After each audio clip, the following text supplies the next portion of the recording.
Alerte coronavirus. Attention, attention, le coronavirus se transmet très facilement et fait des ravages. Pour l'éviter, le port du masque de protection est obligatoire en tout lieu.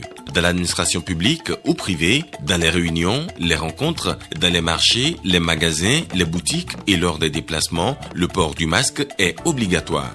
Même dans les lieux privés, dès lors que l'on n'est pas seul, le masque doit être le fidèle compagnon. Mais attention, le port de masque de protection ne dispense nullement d'appliquer les autres mesures de prévention, notamment le lavage des mains à l'eau et au savon et l'observance de la distance de sécurité sanitaire d'au moins 1 mètre entre personnes. Enfin, s'abstenir de porter des gants en vue du lavage régulier des mains à l'eau et au savon ou de l'application de gel hydroalcoolique. Pour tout savoir sur l'épidémie du coronavirus au Bénin, rendez-vous sur le site web www.gouv.bj/coronavirus. Ceci est un message du gouvernement de la République du Bénin. Bonsoir à tous. Dans l'actualité ce soir, rentrée diplomatique au ministère des Affaires étrangères et de la coopération, la réforme du système partisan au cœur des débats. Cette réforme sera expérimentée pour la première fois au Bénin. À suivre le compte-rendu dans cette édition. Sur les traces des chantiers routiers du péage à l'intérieur des territoires agricoles du Bénin, ce projet ambitionne de moderniser les villes intérieures et de booster leur développement. À suivre le carnet de route que nous propose Osia Sonogo. Et puis le sel iodé, remède miracle contre les troubles dus à la carence en iode. Ce mardi 27 octobre est la journée mondiale, la journée nationale de mobilisation contre cette maladie. La sensibilisation des populations est mise en avant. On en parle dans ce journal. Bienvenue si vous nous rejoignez. Lancement cet après-midi à Cotonou d'un e-colloque international sur la population et le développement. Cette rencontre tire son essence de la crise sanitaire et socio-économique liée au Covid-19. Et durant 3 jours, des acteurs du monde universitaire, des décideurs politiques et des partenaires financiers du Bénin vont mener des échanges de haut niveau pour élaborer une feuille de route sur les choix de politique et de stratégie résiliente au choc sanitaire. Retour ici sur le discours prononcé par le ministre d'État Abdoulaye Biotchane à l'ouverture de cette rencontre. Ma joie est grande car ce colloque est un creuset privilégié pour des échanges de haut niveau et des réflexions de qualité. Ce n'est pas courant de voir les décideurs publics, les partenaires techniques et financiers, les universitaires, les acteurs du secteur privé, les responsables des organisations de la société civile débattent ensemble autour des questions de population et de développement. En effet, la pandémie actuelle, de par son mode de propagation, nous impose une pause afin de réfléchir sur nos politiques nationales de population d'une part et les politiques migratoires nationales, régionales et internationales d'autre part. Ce colloque nous offre une grande opportunité car il permettra d'éclairer les décideurs sur les choix de politique et de stratégie résiliente au choc sanitaire découlant de la pandémie de la COVID-19. Pour atteindre cet objectif, il sera question au cours de vos travaux, premièrement, d'échanger sur les meilleures pratiques en matière de gestion de crise sanitaire dans les pays à faible revenu ou à moyen revenu. Deuxièmement, d'analyser l'impact sanitaire, économique et social de la pandémie. Et enfin, troisièmement, de susciter un creuset de réflexion entre les chercheurs et les parties prenantes sur des thématiques relatives à la gestion de la crise sanitaire en vue d'identifier des approches de solutions durables. Selon l'OMS, on dénombre à la date du 22 octobre 2020 environ 41 595 980 cas confirmés à la COVID-19 et dont 28 268 643 ont été déclarés guéris et malheureusement plus d'1 100 000 de décès ont été enregistrés dans le monde entier. Chez nous au Bénin, à la même date, nos services ont décompté 2557 cas confirmés pour seulement 41 décès.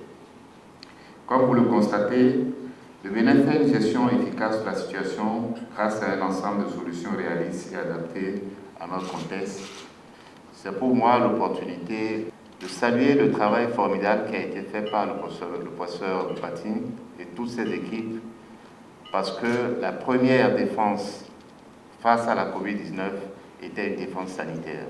Ensuite, il y a eu la riposte économique qui a été pilotée par le ministre de l'économie et des finances. Et là aussi, Romuald Wadani a été formidable dans le travail qu'il a fait du haut de cette économie. Sur le plan social, Mme Toye Fodé a fait, elle aussi, une contribution pour que toutes les personnes affectées par les mesures économiques, toutes ces personnes ont pu bénéficier de soutien important du gouvernement grâce à l'évaluation qui a été faite par Mme Toye Fodé et ses équipes. Je tiens à le saluer aussi. Mais c'est tout le gouvernement qui a été derrière cela parce qu'il y a eu des mesures de sécurité, des mesures de transport à l'aéroport. Notre aéroport a été, pendant des mois, le seul aéroport en Afrique de l'Ouest qui était ouvert. Nous avons pu rendre ces services à toute la communauté sous-régionale. Je tiens à le redire ici. Je m'en voudrais de ne pas adresser mes vifs et sincères remerciements aussi à tous nos partenaires au développement, aux acteurs du secteur privé, aux organisations de la société civile et bien sûr à l'ensemble de notre population pour tout ce qui a été fait, à la solidarité qui a été manifestée vis-à-vis de tous les groupes sociaux. Je tiens à le dire ici. Pour finir, je déclare donc au nom du président de la République, le président Patrice Talon, ouvert le premier e-colloque international sur la population et le développement. Et je souhaite plein succès à vos travaux. Je vous l'annonçais en titre aujourd'hui, lundi, jour de rentrée diplomatique au ministère des Affaires étrangères et de la coopération, en compagnie du président de la Commission des lois de l'Assemblée nationale et de deux autres ministres du gouvernement. Le maître de séance a pris langue avec les chefs de mission accrédités au Bénin, entre autres questions de préoccupation, l'inclusion des partis et le parrainage introduit par le nouveau code électoral. Nikano Kovi et Mathieu Soken. Sevré, le mot juste pour désigner ces membres du corps diplomatique et consulaire que retrouve Aurélien Agbenonsi après une trêve en date du 14 mai 2020. Aujourd'hui, je voudrais dire que notre rencontre marque à la fois la clôture de l'autre année, mais aussi l'ouverture de l'année 2020-2021, pour que nous puissions respecter les formes de travail que nous avons adoptées depuis l'année 2016. Et j'ai bon espoir que, malgré la pandémie de la Covid, cette séance va nous permettre de renouer avec cette régularité de nos rencontres et avec nos échanges. Et pour des retrouvailles, les effusions de sentiments attendront, car sur l'action gouvernementale, les chefs de mission diplomatique ont soif d'informations sur le contexte sociopolitique, notamment. L'actualité nationale, évidemment, est happée par l'élection présidentielle du 11 avril 2021, conformément au calendrier de la Sénat. Il est donc certain qu'il en sera ainsi jusqu'à l'organisation des élections et la proclamation des résultats. C'est tout ce qui intéresse les gens aujourd'hui. Lorsque j'ai fait un sondage parmi vous, c'est le sujet qui est venu 4 fois sur 5. Alors, cette question préoccupant tous les esprits, nous avons donc décidé d'en faire le thème de la rencontre d'aujourd'hui, ce qui explique la présence de mes éminents collègues et amis ici pour échanger avec vous. La présidentielle du 11 avril 2021 sera la première organisée après la réforme du système partisan qui instaure de nouvelles règles. L'armature juridique née au lendemain du dialogue politique fait aujourd'hui débat. Un débat qui n'en est pas, selon le garde des Sceaux. Il fallait faire sérieux parce que notre démocratie avait commencé par piétiner. Il fallait donc la relancer et construire, aller vers le véritable modèle politique que nous souhaitons pour notre pays. Donc ce sont les fondements des réformes qui sont elles-mêmes issues des recommandations faites lors du dialogue politique que le président de la République a convoqué. Dialogue politique convoqué à la suite des événements qui ont marqué les législatives de 2019. En termes de réforme post-dialogue politique, 6 textes concernés au total, parmi lesquels la Constitution révisée qui instaure le poste de vice-président, objet de lectures diverses. La fonction de vice-présidente et aussi comment ça va se présenter, que disent les textes là-dessus. Le vice-président, il est là et il pourrait devenir président à tout moment, puisque en cas de fatigue, par exemple, du président, c'est lui qui prend la suite. Et c'est d'ailleurs pour cela qu'il doit obéir aux mêmes critères d'éligibilité que le président de la République, avec qui il pourra faire campagne, et dont la seule présence peut compromettre l'élection du candidat principal.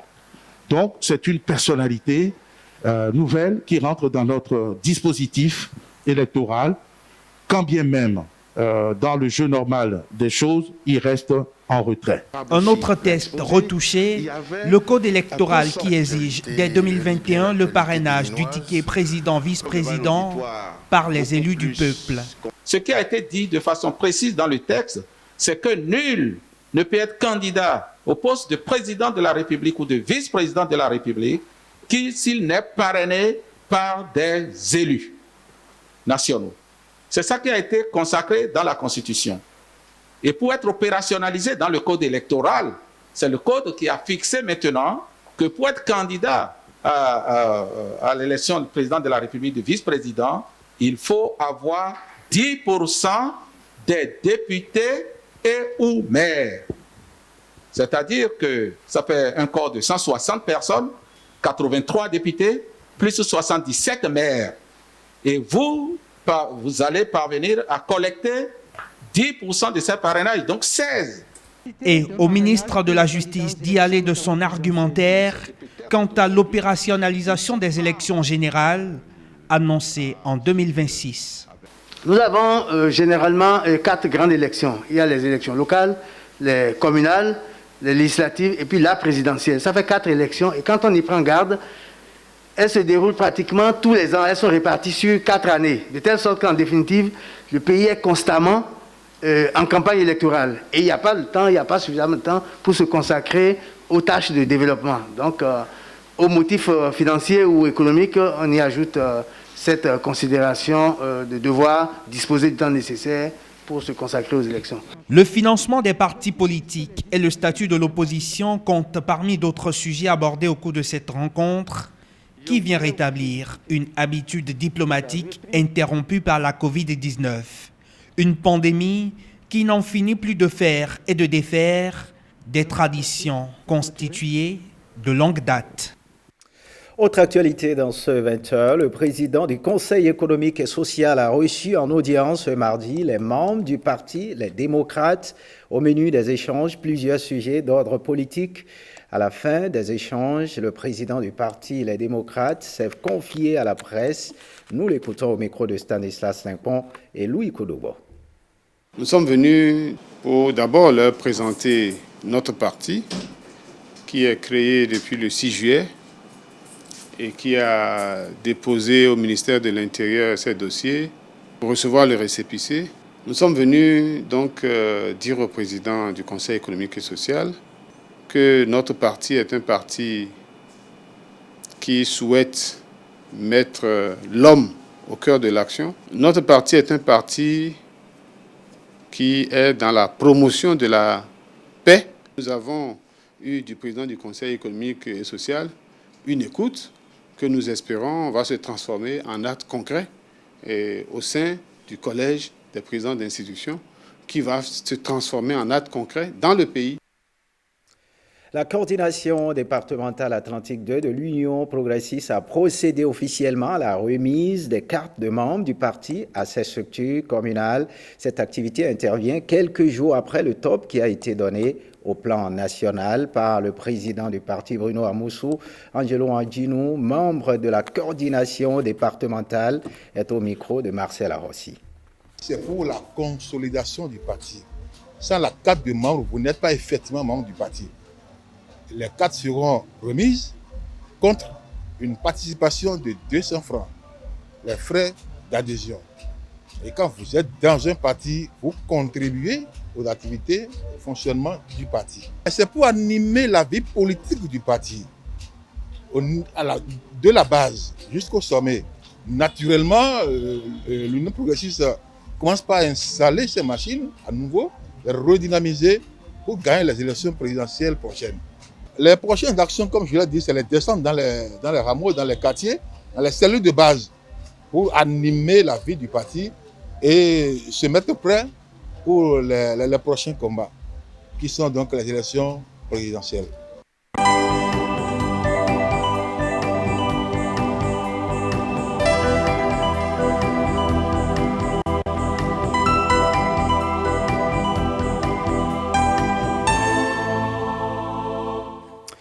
Et on marque un arrêt sur les chantiers routiers du PAG qui étendent leurs tentacules à l'intérieur des territoires agricoles du Bénin. Au-delà du désenclavement, l'ambition du gouvernement est de moderniser les villes intérieures et de doper leur potentiel économique. Où en est-on? Voici le carnet de route proposé par Osias Sonovo, Daniel Ada, Bernard Djawé et Mohamed Bio.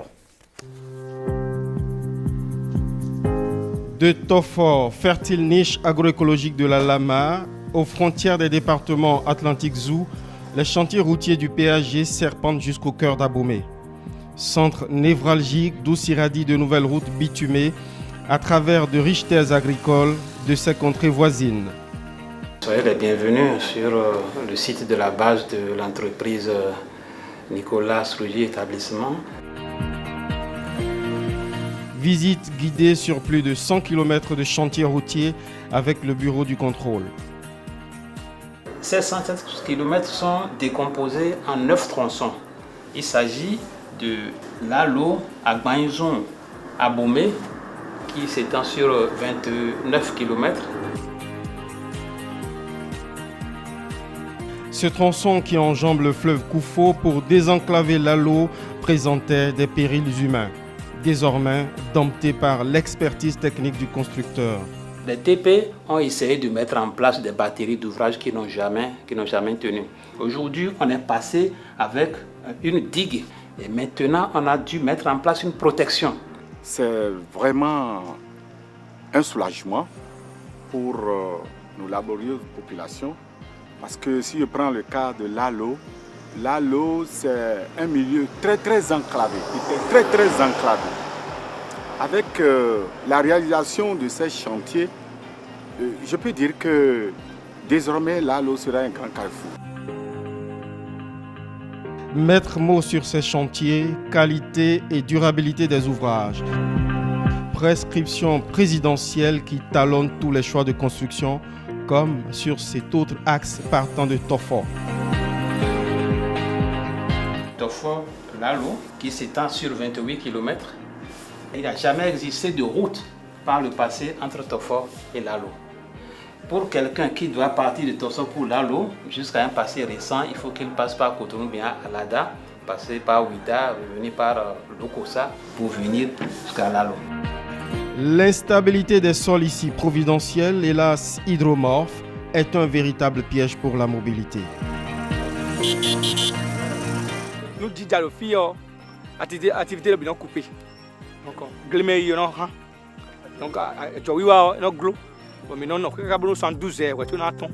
bienvenue dans l'enfer glissant d'Adjaïkbonou que les ingénieurs veulent contrer. Il ne s'agit pas de construire la route sur ce support comme on l'aurait fait sur les autres, sinon on n'aurait pas sauvegardé les investissements. Donc on s'est intéressé au traitement du support avant de pouvoir monter la route. À l'autre bout, au kilomètre 28 à Tofor, la première responsable de la commune jubile déjà de l'embellie potentielle que va générer cette future route sur l'économie locale. Un nouveau marché est même déjà en construction. Après le marché de Topa, c'est le marché qui nourrit toute l'Atlantique. Donc par conséquent, ça tombe bien. C'est un projet qui est en arrimage avec le projet de construction des voies.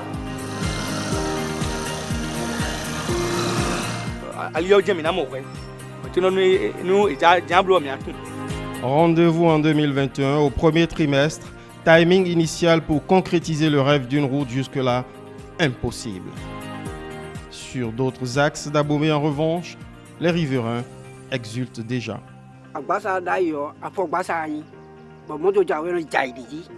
moto jaay jaay di ji amoy gbegbe jiyon muyo ko ro gudron to bo je mo le ya métier de mo le amoy ga mo bo je jona do gun daati.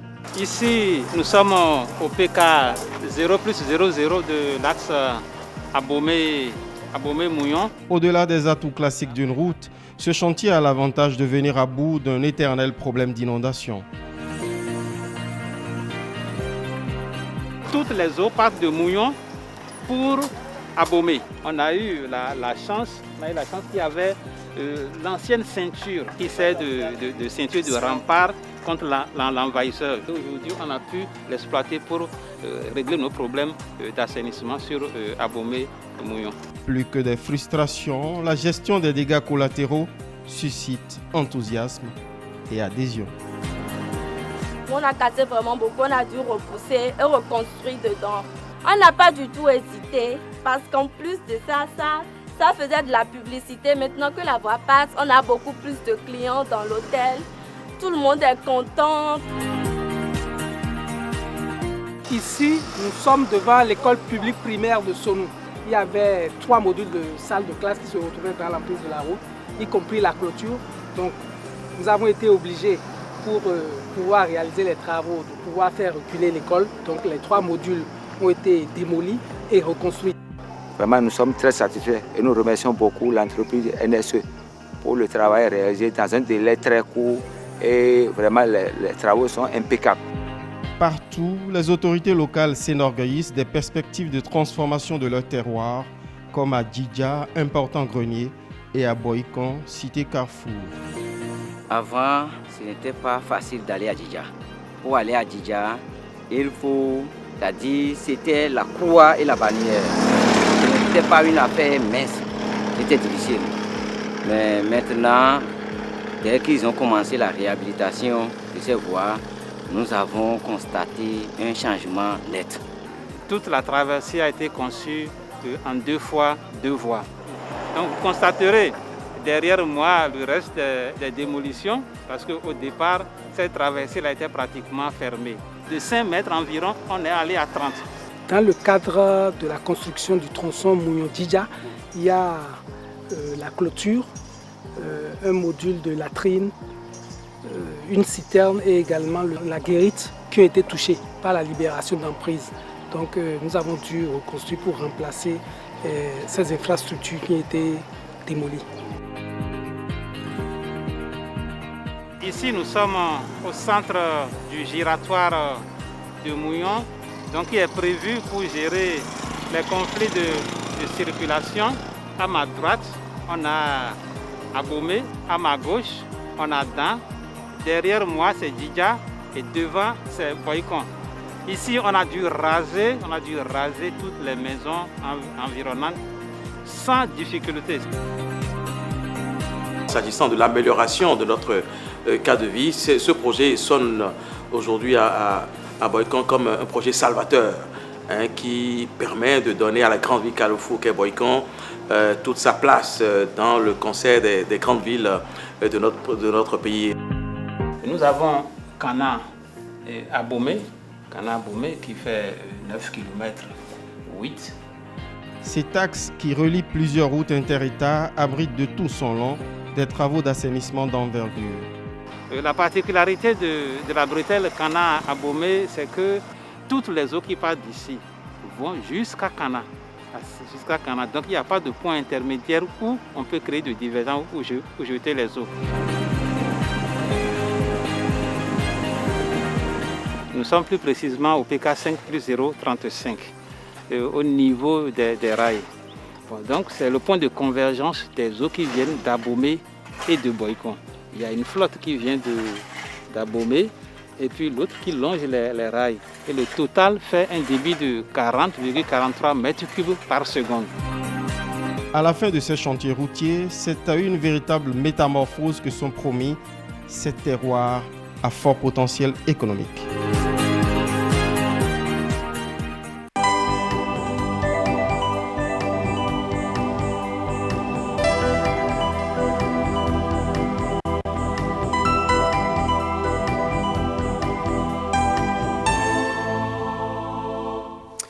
On prend la direction des collines où un hôpital de zone est en construction. La commune de Savay abrite cette infrastructure sanitaire de Haute-Sandine. Les travaux de construction de ce joyau évoluent à un rythme soutenu. Benjamin Onkwati, le ministre de la Santé, est allé s'imprégner de l'évolution de ce chantier. Regardez. La bâtisse sort de terre dans les collines. Savay entre en possession de la clé de son hôpital de zone d'ici fin décembre 2020. Benjamin Onkwati, le ministre de la Santé, marque à la culotte l'entreprise en charge de la construction de cette infrastructure sanitaire. Au pas de charge, le ministre de la Santé examine les moindres contours de ce chantier dont l'aboutissement est très attendu par les populations des collines. Cet hôpital est vraiment un joyau qui est en train d'être construit dans les collines. S'il est vrai que c'est un hôpital de zone, il présente quand même des infrastructures et des services qui en font presque un centre hospitalier départemental. En effet, nous avons, en dehors des services de base que représentent les urgences, les services de gynécologie obstétrique, de la chirurgie, de la pédiatrie et de la médecine. Nous avons d'autres services connexes, notamment la stomatologie, l'otorhinolaryngologie et la stomatologie, pour ne citer que ceux-là. C'est-à-dire que désormais, les populations de Savay, de la zone sanitaire Savay-Ouessé et même des collines pourront avoir accès à des soins de qualité avec l'érection de cet hôpital de zone qui sera mis en service très bientôt. L'assurance de voir se concrétiser cet autre projet du PAG au regard du taux d'exécution des travaux de construction de cet hôpital qui apparaît comme une bouffée d'oxygène pour les populations du département des collines. Autre information, 90% de ménages consomment régulièrement du sel iodé au Bénin, mais les 10 autres % s'exposent à plusieurs autres maladies. De par sa non-utilisation, ce mardi 27 octobre est la journée mondiale, la journée nationale de mobilisation contre les troubles dus à la carence en iode. Cette édition est placée sous le thème, sous le signe de la sensibilisation des populations, de l'identification à la consommation du sel iodé au quotidien. Pamela Ahichema et Calvador Awan. 90% des ménages au Bénin utilisent du sel dans la préparation de leurs aliments. Du sel le plus souvent iodé qui permet de se prémunir de certaines affections. Pour les 10% restants, des risques sanitaires réels existent dont ils n'ont même pas conscience. La carence en iode peut perturber tout le cycle de développement de l'humain. Ainsi, chez le fœtus, cette carence peut induire le retard mental, les malformations cérébrales, de la naissance, le faible poids à la naissance et, si passant toutes ces barrières de malédiction, l'enfant venait à naître et peut être victime de surdit mutation. Chez l'enfant,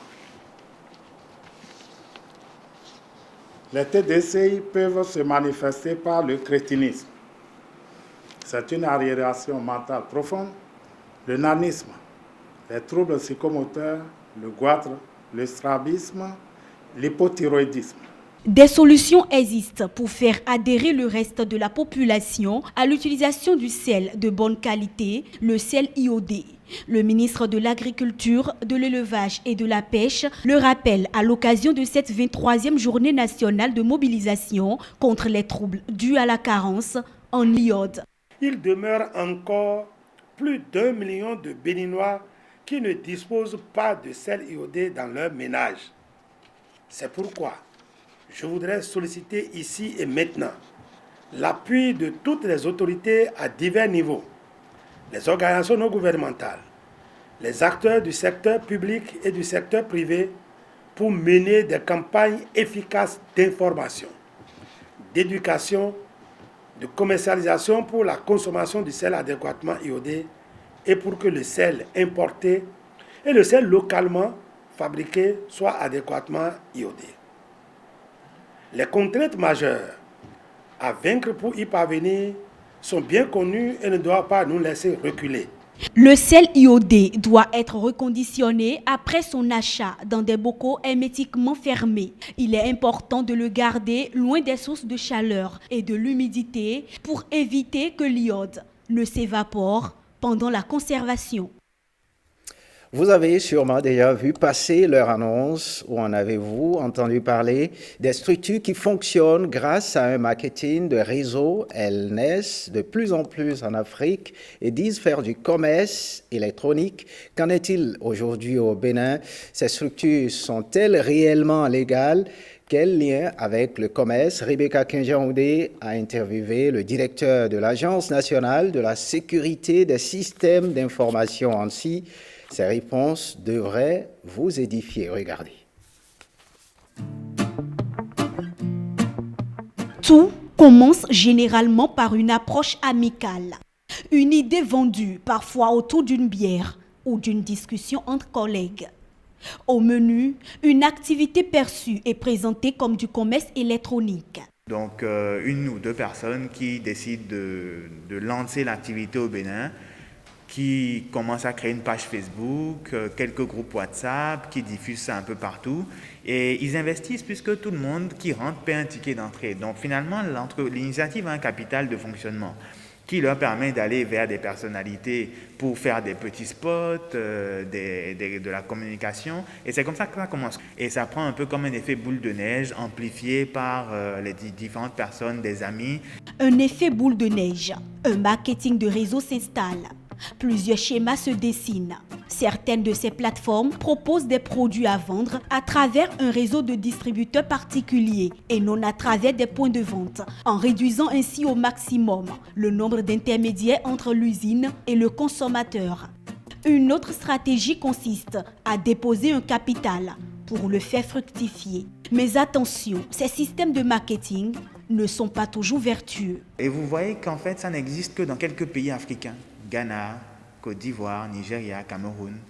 Et cependant, on va vous dire que ces sites-là, ou bien ces plateformes ont été créées par des milliardaires chinois.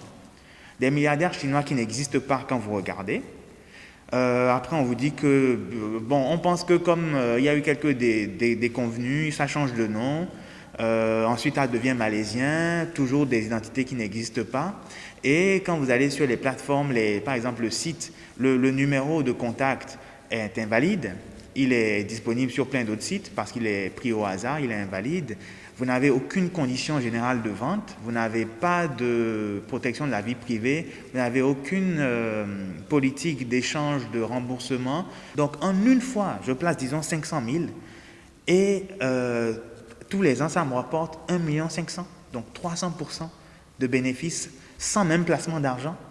C'est pas normal, c'est pas possible. Il n'y a pas de système économique aujourd'hui qui fonctionne aussi magiquement. Et c'est ça que j'aimerais que les usagers de l'Internet comprennent. Il n'y a pas de magie. Il n'y a pas de magie. Le marketing de réseau n'est pas du e-commerce. La population doit être vigilante, selon l'expert. Sachez que globalement, plein de gens exploitent. C'est-à-dire que quand ils sont sur le cyberespace, leur objectif c'est d'exploiter, n'est-ce pas, le manque de sensibilisation des personnes. Donc ils vont vous faire rêver, ils vont vous faire miroiter des choses magnifiques, des choses où on peut gagner, qui vont changer votre vie. Soyez attentifs au drapeau rouge. On va sur la plateforme, est-ce qu'il y a des fautes de français? Est-ce qu'il y a des termes et des conditions? Est-ce que les personnes qui sont derrière sont facilement identifiables, etc. Donc faites attention à ces choses-là. Et puis en cas de doute, allez sur le site du BJCCIRT, donc ccirt.gouv.bj et posez la question. Faire partie d'une entreprise de marketing à multiniveau peut être à la fois rentable et amusant. Mais le risque que les portefeuilles de certains soient sacrifiés en cours de chemin sont bien réels. Et on marque un arrêt à l'ORTB pour parler aujourd'hui, 27 octobre, de la Journée internationale du patrimoine audiovisuel. Qu'entendons-nous par patrimoine audiovisuel et quelle est l'importance de la sauvegarde du patrimoine audiovisuel? Une équipe de la rédaction s'est intéressée au sujet. Robert Copaydor. Bonsoir. Carrefour des valeurs reçoit aujourd'hui Gao Kofi, un artiste célèbre dans notre pays que vous aurez l'occasion de découvrir. Une émission culturelle sur l'artiste comédien béninois Feu Kofi Gao dans les archives de l'ORTB. Et aujourd'hui père de 4 enfants. les études primaires à Cotonou et à... Cet enregistrement vidéo fait partie intégrante de ce qu'on appelle patrimoine audiovisuel. Le patrimoine audiovisuel, c'est l'ensemble des documents d'archives audiovisuels, notamment les enregistrements visuels et sonores indépendamment de leur support physique et du procédé d'enregistrement utilisé. Les documents audiovisuels concernent essentiellement l'histoire du XXe et celle du début du XXIe siècle. Le patrimoine audiovisuel s'applique donc tout autant à la figuration d'une actualité brûlante qu'au témoignage d'un passé complètement révolu. Si pour l'image et le son, l'enregistrement numérique dématérialisé est directement transférable sur ordinateur, s'est généralisé depuis le début des années 2000, les supports d'enregistrement ont été matériels jusqu'à il y a une dizaine d'années. On retrouve ici au service des archives de l'ORTB des bandes argentiques pour les films, des bandes analogiques pour l'enregistrement vidéo, des cylindres ou disques mécaniques et des bandes magnétiques pour l'enregistrement sonore. Bonsoir à tous, bienvenue sur le premier but de l'international italien, Olivier Uberitz. Si certains anciens formats sont encore d'actualité, d'autres commercialisés à différentes époques du XXe siècle ne trouvent plus de lecteurs que chez les collectionneurs, d'où l'extrême fragilité de ce patrimoine.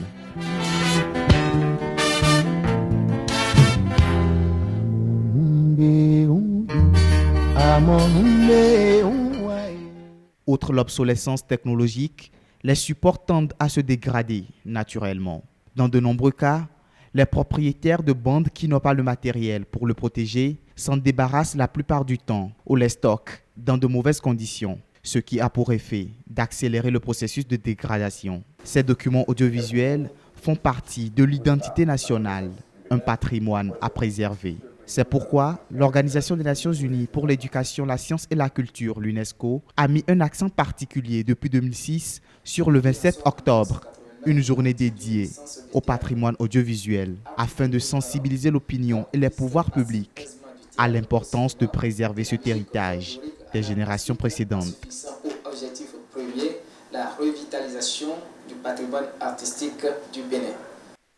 On ne change pas de sujet, moment d'action ou d'émotion. Les photographes de sport ont le privilège d'être au plus près des athlètes et de vivre leur exploit en direct. Chaque flash déclenché immortalise un instant de joie, peine, ris, pleurs.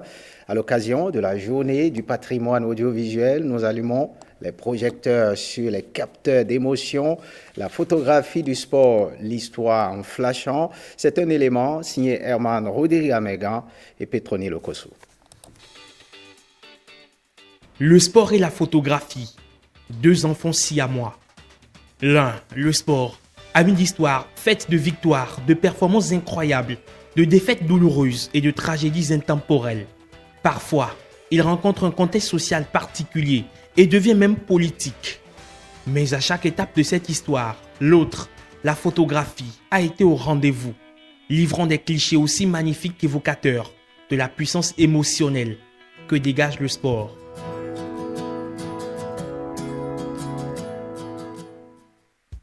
Appareil photo à l'épaule, gilet au corps, ange à écumer les plus grands théâtres du sport, témoin privilégié des performances des athlètes. Dans sa galerie, s'alternent le présent et le passé, plus de 30 ans qu'il squatte les arènes du sport national et international. Cette photo, vous la voyez aujourd'hui en politique, c'est Christelle Mondongo. Elle était arbitre. C'est Soweto. Donc cette photo, par exemple, il devait se battre avec un Zambien à qui il avait déboîté le bras. Le jour-là, on ne sait pas ce qui s'est passé, mais avant que Soweto ne commence, il s'échauffait. Ici, par exemple, il y avait les caïmans du zoo.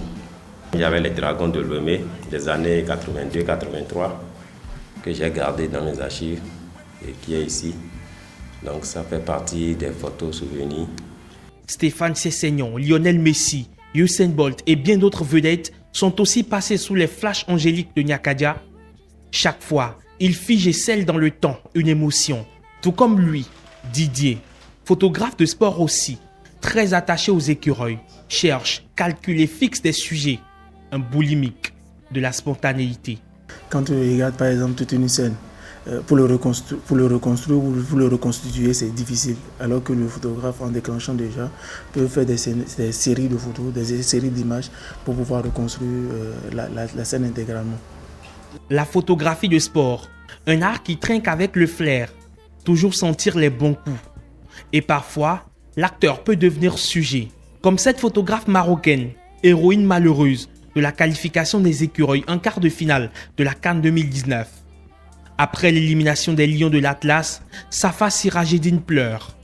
Son appareil photo en main, elle laisse couler toutes les larmes de son corps. Et des images qui ont marqué des compétitions dans le temps, il en existe en abondance. Voici quelques-unes choisies par arbitraire. JO Mexique 68. Les sprinteurs américains Tommy Smith et John Carlos profitent de leur victoire pour adresser un message à l'Amérique, aux yeux du monde entier. Point levé, tête baissée, munis d'un gant noir à l'image des Black Panthers, ils deviennent un symbole de la lutte des Noirs pour les droits civiques. Un combat encore dans l'air du temps, à travers le Black Lives Matter. Coupe du Monde 86. Diego Armando Maradona marque un but contre l'Angleterre avec la main. Il permet à l'Argentine de gagner le match et d'accéder à la finale qu'elle remporte. À la fin de la rencontre, Maradona donne à ce but contesté son surnom resté dans la légende, la mano de Dios, la main de Dieu. JO Atlanta 96. Alors qu'elle était déjà blessée à la cheville gauche, la gymnaste américaine Kerri Strug a triomphalement réalisé son deuxième saut à l'épreuve du saut du cheval en atterrissant sur un seul pied. Poussée par l'envie de voir gagner son équipe, Strug n'a pas laissé sa cheville cassée se mettre en travers de son chemin. Pari réussi, grâce à ce saut, elle a permis à son équipe de remporter la médaille d'or. Une photo qui traduit l'extrême dépassement de soi. Et puis, ce symbole entre Moore et Pelé en 1970. L'échange de maillots au terme de la victoire du Brésil 1-0 face à l'Angleterre lors du mondial de 70 reste encore aujourd'hui l'une des images les plus emblématiques du foot mondial. Pelé et Moore y offrent un tel moment de joie et de partage que l'on peine à croire qu'il y a sur ce cliché un gagnant et un perdant. Un geste qui, outre le mondial de 70, est devenu un symbole du fair play pour des générations. Grâce à sa faculté à capturer à tout jamais les tourments et les tournants de l'histoire, l'invention de l'appareil photo a changé assurément le cours du monde, de l'histoire et du sport aussi. Et les photojournalistes jettent si bien dans les bras du futur le riche patrimoine du présent.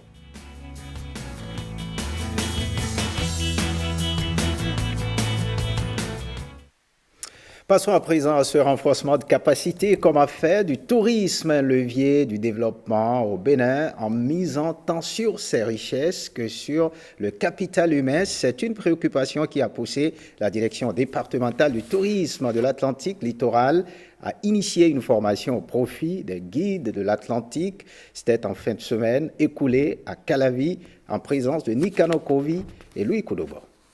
C'est une classe qui s'anime ici.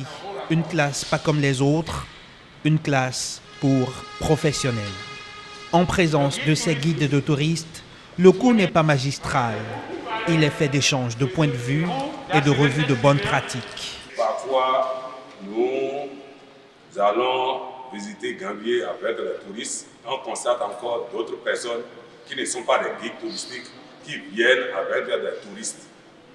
En ce temps-là, nous qui sommes des guides, qu'est-ce que nous devons faire? Après leurs collègues du littoral, voici les guides de touristes de l'Atlantique en mode recyclage. Et c'est au nom de l'intérêt stratégique présent que revêt le secteur du tourisme que les organisateurs de la présente formation l'ont initié. Le constat sur le terrain fait malheureusement cas de peu de ressources humaines de qualité dans le domaine du guidage. Ainsi, nos sites touristiques qui sont source de curiosité se trouvent confrontés à d'énormes problèmes relatifs à l'accueil des touristes et à leur guidage. C'est dans cette dynamique que cette formation de renforcement des capacités sur le guide du tourisme a été prévue. Studieux et curieux de tout, ces guides ont suivi la classe avec un enthousiasme à peine contenu. Cette formation nous rajoute beaucoup de connaissances. Comment guider, comment être en contact avec les étrangers, comment les tenir. Ça nous a donné, ça nous a ravis. J'ai retenu beaucoup de choses parce que au cours de la formation, nous avons d'autres faiblesses et maintenant le formateur nous a mis sur le chemin des choses. Je suis très content de la formation. Aguerris aujourd'hui plus qu'hier, se disent les bénéficiaires, ces premiers ambassadeurs de la destination atlantique. Hors de nos frontières en images, au Congo, la France appelle l'Afrique à faire bloc avec elle face aux tentatives de prédation à travers la voie du diplomate Jean-Yves Le Drian. En Belgique, un boycott des produits français éloignera encore plus la Turquie de l'Union européenne. Aux États-Unis, à 7 jours avant les élections, pendant que des chrétiens évangéliques de Géorgie portent leur choix sur le président américain Donald Trump, certains électeurs font la queue pour voter par anticipation en Floride. Et on clôture cette édition avec ces images de la Venise de l'Afrique. Ganvier est dans la commune de Soava, département de l'Atlantique, en République du Bénin. Un site touristique plein d'attrait et digne d'être visité. Merci de nous avoir suivis. À très bientôt.